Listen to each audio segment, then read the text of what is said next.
नमस्कार विद्यार्थियों।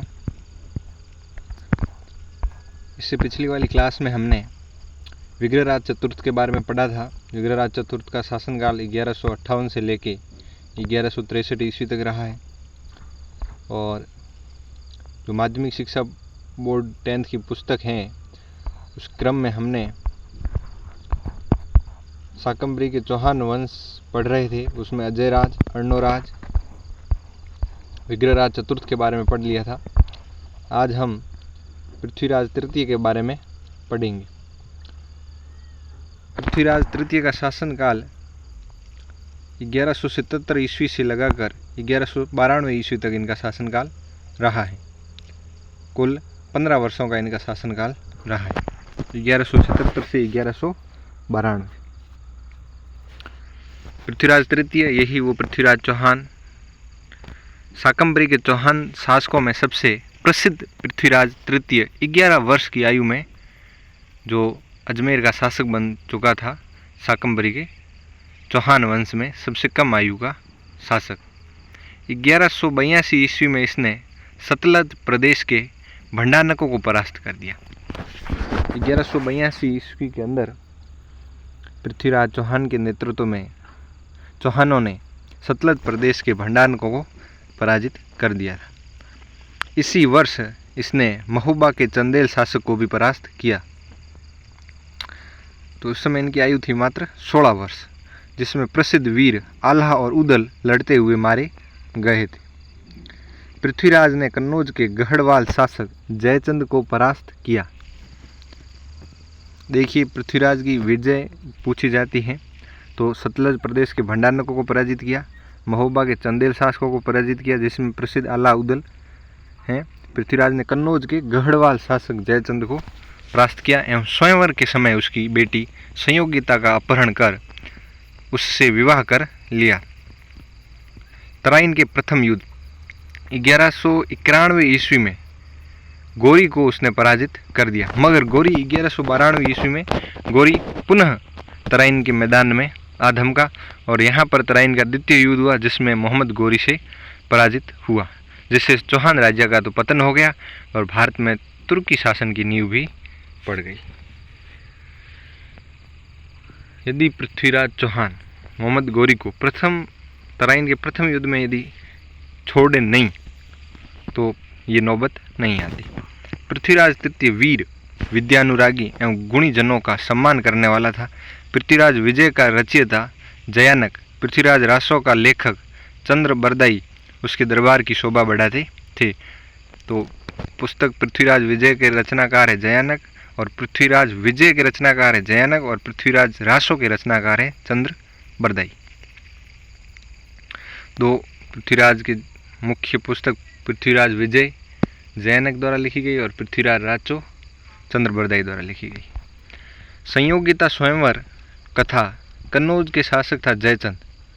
राजसूय यज्ञ किया तथा अपनी पुत्री संयोगिता के विवाह के लिए स्वयंवर का आयोजन भी किया, जिसमें पृथ्वीराज को छोड़कर कई राजा महाराजाओं को आमंत्रित किया गया, परंतु पृथ्वीराज को आमंत्रित नहीं किया गया। इतना ही नहीं, पृथ्वीराज को अपमानित करने के लिए जयचंद ने स्वयंवर स्थल के बाहर द्वारपाल के रूप में पृथ्वीराज की मूर्ति रख दी। संयोगिता एवं पृथ्वीराज एक दूसरे को मन से चाहते थे, अतः संयोगिता वरमाला लेकर एक एक राजा महाराजा को देखती हुई आगे बढ़ती जा रही थी। पृथ्वीराज को न पाकर वो मन ही मन बड़ी दुखी थी, किंतु जब वो दरवाजे तक पहुंची तो उसे द्वारपाल के रूप में अपने प्रेमी की मूर्ति नजर आई, पृथ्वीराज की मूर्ति नजर आई। उसने माला उसी मूर्ति के गले में डाल दी। उस समय तक पृथ्वीराज भी वहां पहुंच चुका था। उसने संयोगिता को वहां से अपने साथ लेकर अजमेर की ओर प्रस्थान किया और चौहान सैनिकों ने गढ़वालों को उसका पीछा करने से रोका। अजमेर पहुंचकर पृथ्वीराज ने संयोगिता से विवाह कर लिया, पर इस घटना से जयचंद व पृथ्वीराज के बीच शत्रुता और बढ़ गई। संयोगिता कथा की ऐतिहासिकता। अब ये जो संयोगिता के स्वयंवर की कथा है तो इसकी ऐतिहासिकता कितनी है? इस कथा की सत्यता एवं ऐतिहासिकता के संबंध में इतिहासकार एक मत नहीं। डॉक्टर गौरीशंकर हीराचंद ओझा ने इसे कपोल कल्पना मानते हुए कहा है कि प्रबंध कोश हमीर महाकाव्य, पृथ्वीराज प्रबंध एवं प्रबंध चिंतामणि जैसे समकालीन ग्रंथों में इस घटना का कोई जिक्र नहीं है।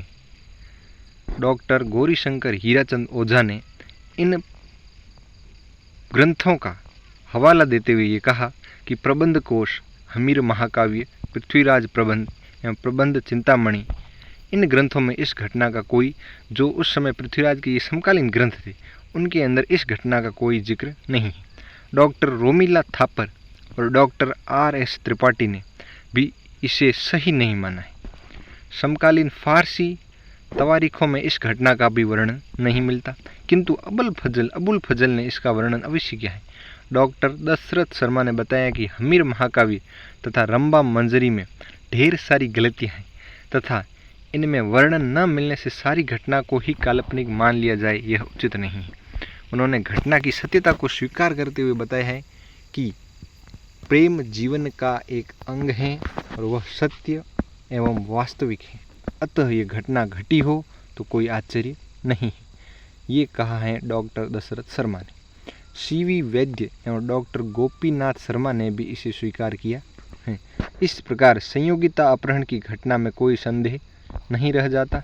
सदियों से चली आ रही इस कथा में समय के साथ उतार चढ़ाव या अतिशयोक्तिपूर्ण वर्णनों का भी आना स्वाभाविक है, किंतु इससे इस घटना की सत्यता पर शंका करना उचित प्रतीत नहीं होता है।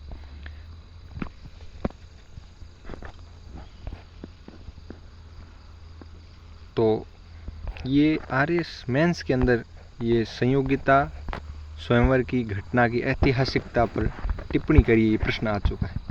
तो उस टिप्पणी के अंदर आप यदि ये वर्णन लिखते हो तो एग्जामिनर आपको ठीक ठाक नंबर देगा, ठीक है ना। और अगले वीडियो के अंदर हम पढ़ेंगे रणथंभौर का चौहान वंश और इस वंश के प्रतापी शासक। धन्यवाद।